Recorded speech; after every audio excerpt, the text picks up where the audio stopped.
18 ఏళ్ల తర్వాత బెంగళూరు జట్టు ఆర్సీబీ ఐపీఎల్ కప్ను సొంతం చేసుకోవడంతో చిన్నస్వామి స్టేడియానికి అభిమానులు పోటెత్తారు. అంచనాకు మించి జనం రావడంతో వారిని నియంత్రించడం పోలీసుల వల్ల కాలేదు. అదే సమయంలో వర్షం కురవడంతో తొక్కిసలాట జరిగి 11 మంది ప్రాణాలు కోల్పోయారు. దుర్ఘటనలో మరణించిన వారి వివరాలను అధికారులు తాజాగా వెల్లడించారు. మరణించిన వారంతా 40 ఏళ్ల లోపు వారే. ఓ 13 ఏళ్ల బాలిక, 3 టీనేజర్లు, 20 నుంచి 30 ఏళ్ల మధ్య వారు 6 మృతులను దివ్యాంశి, దొరేషా, భూమిక్, సహానా, అక్షత, మనోజ్, శ్రవణ్, దేవి, శివలింగ, చిన్మయి, ప్రజ్వల్గా గుర్తించారు. ఘటనపై బెంగళూరులోని కబ్బన్ పార్క్ పోలీసులు సుమోటోగా ఎఫ్ఐఆర్ నమోదు చేశారు.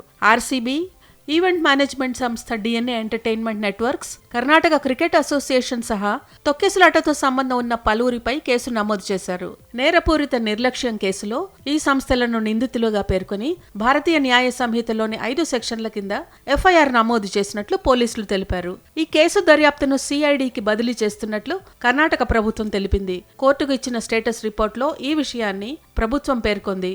సిఐడికి చెందిన ప్రత్యేక దర్యాప్తు బృందం సిట్ ఈ కేసును దర్యాప్తు చేస్తుందని తెలిపింది. ఈ విషాద ఘటనపై మెజిస్టీరియల్ విచారణ కూడా జరుపుతున్నట్లు ప్రభుత్వం ప్రకటించింది. తొక్కిసలాటకు కారణాలేంటి, తలెత్తిన లోపాలు, జవాబుదారీతనం వంటి అంశాలను పరిశీలించేందుకు deputy commissioner, Bengaluru district magistrate 15 రోజుల్లాగా విచారణ చేస్తారని ప్రభుత్వం తెలిపింది.